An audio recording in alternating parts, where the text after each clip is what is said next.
Assalamualaikum warahmatullahi wabarakatuh. Salam sehat, salam sejahtera untuk kita semua. Perkenankan kami dari Angkatan 7, Kelompok 2 dalam agenda pelatihan dasar CPNS Kementerian SDM menyampaikan paparan mitigasi penghambat promosi budaya berakhlak ASN di Kementerian SDM. Inti dari promosi budaya berakhlak adalah memastikan nilai menjadi cara kerja sehari-hari, bukan hanya sekedar slogan. Dalam praktiknya, selalu ada penghambat yang jamak muncul dan membuat pesan nilai tidak tersampaikan secara utuh. Melalui pengantar ini, kami menegaskan para bersama, memperjelas pemahaman, menata cara kerja agar sejalan dengan nilai dan menjaga agar dampaknya terasa pada kualitas layanan. Pengantar ini berfungsi sebagai bingkai agar seluruh materi dipahami dalam konteks yang sama. Penyampaian selanjutnya oleh Mas Rafa. Silakan Mas Rafa. Oke, terima kasih Mas Yudo. Lalu selanjutnya yaitu poin-poin berakhlak yang seperti yang kita ketahui ada 7 nilai, yaitu berorientasi pelayanan, akuntabel, kompeten, harmonis, loyal, adaptif, dan kolaboratif. Lalu latar belakang pada paparan kami kali ini yaitu nilai-nilai berakhlak itu berfungsi sebagai acuan perilaku dan instrumen penting dalam membangun birokrasi yang berintegritas. Selain itu juga seiring meningkatnya tuntutan masyarakat terhadap kualitas layanan publik, keberadaan ASN ini juga menghayati nilai-nilai berakhlak menjadi kebutuhan yang tidak dapat diabaikan. Meski demikian, penerapan nilai berakhlak masih dihadapkan pada sejumlah kendala, mulai dari budaya kerja yang belum seragam, lalu keterbatasan kemampuan, resistensi terhadap inovasi dan teknologi, hingga perbedaan kepentingan dalam sistem birokrasi. Oleh karena itu, baik di level individu maupun instansi, dibutuhkan langkah mitigasi dan solusi berkesinambungan agar tercipta ASN yang berkomitmen, berintegritas, profesional, dan juga mampu memberikan pelayanan optimal kepada masyarakat. Lalu selanjutnya yaitu ada tujuan dan manfaat. Tujuan yang pertama yaitu mengatasi hambatan penerapan nilai, di mana kita akan memastikan bahwa seluruh pegawai itu harus memahami serta menjalankan nilai-nilai berakhlak ini secara konsisten. Lalu ada meminimalkan potensi salah tafsir, yaitu mencegah perbedaan pemahaman dalam penerapan nilai pada rutinitas pekerjaan. Lalu selanjutnya ada menemukan budaya kerja positif agar menciptakan suasana kerja yang produktif, kolaboratif, dan kondusif. Lalu ada menjaga keberlanjutan penerapan, di mana harus memastikan bahwa internalisasi nilai tidak berhenti di permukaan saja, namun juga terus berlanjut dalam praktek secara realnya. Lalu ada meningkatkan kualitas pelayanan dengan mendukung pelayanan publik yang transparan, akuntabel, serta berorientasi pada hasil. Untuk manfaatnya sendiri yaitu ada 5, yaitu dengan peningkatan kinerja organisasi, di mana pegawai itu bekerja secara profesional, akuntabel, dan kolaboratif. Lalu manfaat yang kedua yaitu hubungan kerja itu menjadi lebih harmonis, yaitu terciptanya atau berkurangnya konflik sekaligus memperkuat kerjasama antar pegawai maupun antar unit. Lalu citra instansi yang lebih baik, di mana masyarakat itu menilai instansi lebih kredibel dan berintegritas. Lalu ada adaptasi yang lebih cepat, di mana pegawai itu jadi mudah terbiasa dengan budaya kerja yang selaras dengan perubahan organisasi dan perkembangan zaman. Dan yang terakhir ada meningkatkan motivasi serta kepuasan kerja, di mana pegawai akan merasa dihargai jika dilibatkan dan juga bekerja dengan arah nilai yang jelas. Untuk selanjutnya akan dilanjutkan oleh rekan saya, yaitu Mbak Laili. Oke, terima kasih Mas Rafa. Ini untuk nilai yang pertama, yaitu berorientasi pelayanan. Contoh perilakunya ada bersikap ramah, solutif, dan responsif terhadap keluhan, melayani dengan memahami kebutuhan pengguna layanan, serta terus belajar dan berinovasi untuk menghadirkan pelayanan publik yang lebih baik. Kemudian untuk hambatannya, itu ada kurangnya empati terhadap masyarakat, birokrasi yang panjang dan berbelit-belit, serta kurangnya inisiatif dan terlalu berfokus pada prosedur kerja. Kemudian untuk langkah mitigasinya adalah memberikan pelatihan tentang pelayanan prima, menggunakan pemanfaatan teknologi digital untuk mempermudah layanan, serta melakukan evaluasi rutin dan memperbaiki prosedur yang dianggap menghambat. Untuk nilai yang selanjutnya akan dilanjutkan oleh rekan saya, Mas Fafian. Baik, terima kasih atas penjelasannya Mbak Laili. Selanjutnya adalah akuntabel, di mana akuntabel memiliki 3 perilaku kunci. Yang pertama, melaksanakan tugas dengan bertanggung jawab, jujur, disiplin, dan berintegritas. Selanjutnya adalah menggunakan fasilitas dan barang milik negara secara bertanggung jawab, dan tidak menyalahgunakan kewenangan jabatan. Dari ketiga perilaku kunci tersebut, terdapat hambatan yang dapat menghambat proses terjadinya atau proses pengimplementasian dari perilaku kunci tersebut. Di antaranya adalah adanya upaya gratifikasi yang dilakukan oleh pihak eksternal dalam berbagai bentuk, adanya perasaan menyepelekan regulasi mengenai penggunaan BMN yang ada, dan adanya dorongan untuk memanfaatkan situasi dan keadaan oleh sebab jabatan yang dimiliki. Dalam memitigasi hambatan-hambatan tersebut, terdapat beberapa hal yang dapat dilakukan, yakni memberikan pemahaman kepada pihak eksternal bahwa dilarang memberikan gratifikasi dalam bentuk apapun. Lalu, membuat sosialisasi mengenai regulasi pemakaian BMN dan menjatuhkan sanksi kepada yang melanggar. Dan dapat membuat pelatihan atau pembekalan untuk menanamkan nilai jujur dan bertanggung jawab kepada seluruh ASN. Selanjutnya, mengenai nilai inti kompeten akan dijelaskan oleh Mas Aldi. Baik, terima kasih Mas Fabian terkait penjelasannya untuk nilai accountable. Selanjutnya saya akan menjelaskan nilai selanjutnya yaitu kompeten. Kompeten sendiri memiliki beberapa perilaku yang dapat mencerminkan nilai tersebut, yaitu yang pertama, terus belajar dan mengembangkan kapabilitas diri sehingga dapat meningkatkan kompetensi yang dimiliki. Yang kedua, memberikan hasil terbaik melalui peningkatan kinerja individu dan juga organisasi. Dan yang ketiga, menguasai tugas dan tanggung jawab sesuai dengan tupoksi jabatan yang dimiliki. Dari perilaku-perilaku tersebut, terdapat beberapa hambatan yang dapat menghambat pencerminan perilaku yang sudah saya sampaikan.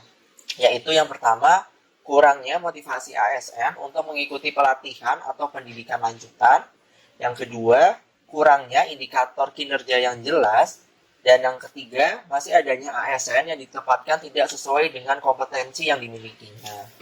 Dari hambatan-hambatan tersebut, mitigasi yang dapat dilakukan yaitu yang pertama, menyediakan pelatihan internal yang fleksibel seperti e-learning dan juga blended learning.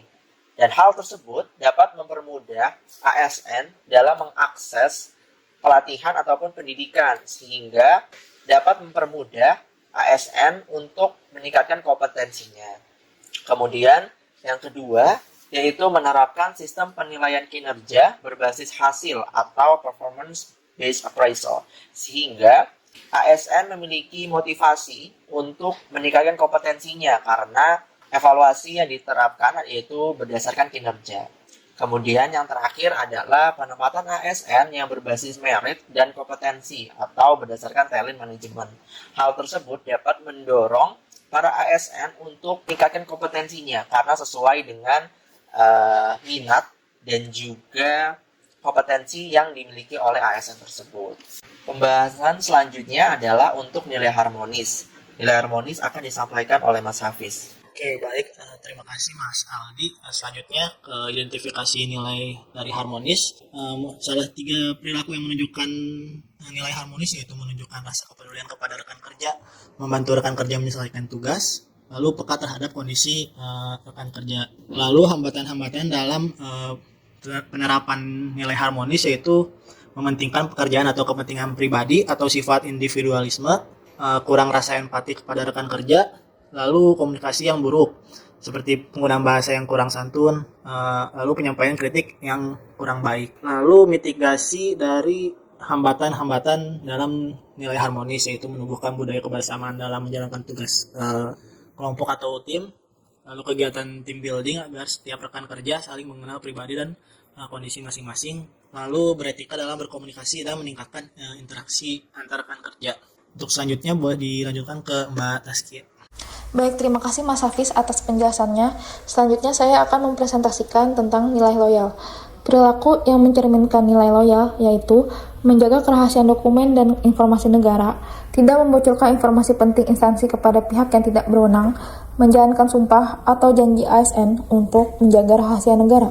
Namun, dalam pelaksanaannya terdapat beberapa hambatan yang muncul, seperti tekanan dari pihak eksternal untuk membocorkan informasi, kelalaian atau kurangnya kesadaran ASN dalam menjaga kerahasiaan, pemahaman yang kurang terkait batasan informasi data.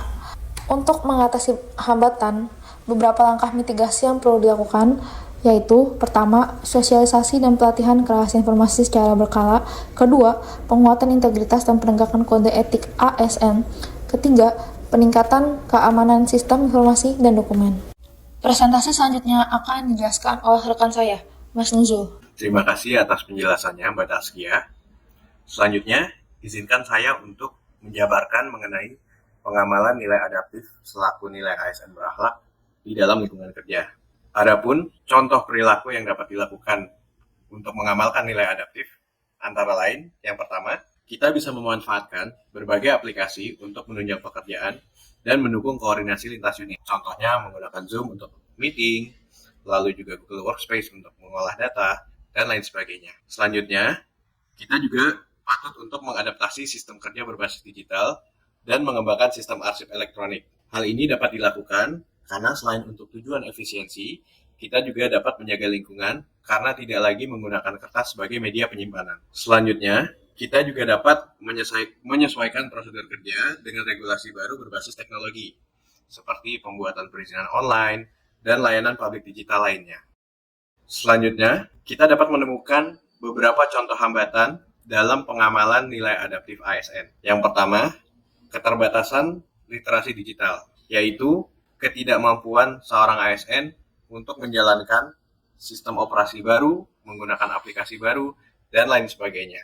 Hambatan selanjutnya adalah resistensi terhadap perubahan teknologi, di mana kita masih sering menemukan adanya paradigma bahwa apabila ada teknologi baru, maka akan lebih menyulitkan daripada teknologi yang sudah ada sebelumnya. Selanjutnya, hambatan yang dapat ditemukan adalah lambatnya dalam merespon pembaruan regulasi digital yang dapat menimbulkan kekosongan hukum ataupun merugikan pelayanan masyarakat. Untuk mengatasi hambatan tersebut, kita dapat melakukan beberapa mitigasi, antara lain melaksanakan pelatihan berkelanjutan mengenai teknologi informasi dan pendampingan kepada setiap ASN untuk dapat menggunakan aplikasi atau alat penunjang pekerjaan lainnya untuk dapat dipergunakan sebagaimana mestinya.